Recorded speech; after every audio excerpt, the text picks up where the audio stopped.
when we talk about commonality or I guess the prevalence, can you kind of order those in terms of what you're seeing? I mean, it sounds like the first one seems to be most common, but is there a percentage that we can assign to that in terms of the general female population?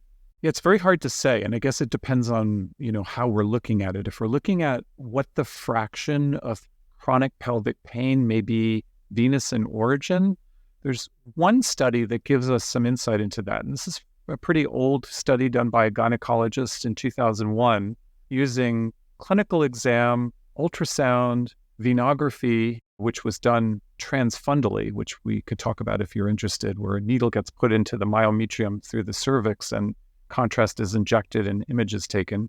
And then with laparoscopy, this particular physician from Turkey, Dr. Soysel, estimated at about somewhere around 30% of women with chronic pelvic pain may have a primary venous origin, and another 10% of patients with other causes of chronic pelvic pain may also have a venous etiology or at least a venous contribution of their pain.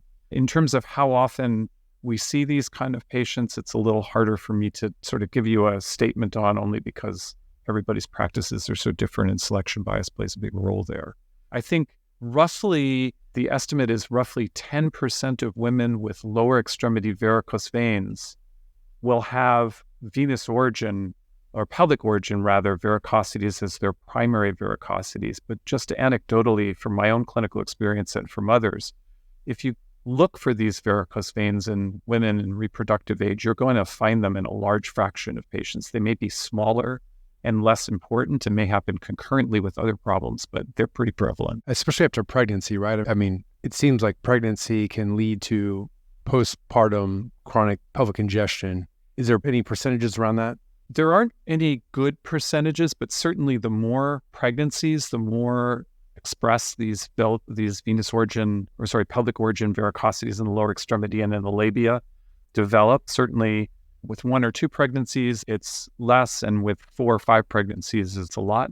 Definitely during pregnancy, these varicose veins can get quite large and become quite symptomatic. What's pretty remarkable is how much better the lower extremity pelvic origin varicosities get within the first 6 to 12 weeks postpartum. And so we get consulted with a lot of women who are very uncomfortable and gynecologists who are a little worried about how they look and how they're feeling because of their lower extremity varicosities of pelvic origin during their pregnancies. And we counsel them to be conservative and to expect improvement postpartum and to come back and see us 6 to 12 weeks after delivery if they're still uncomfortable or worried about their veins.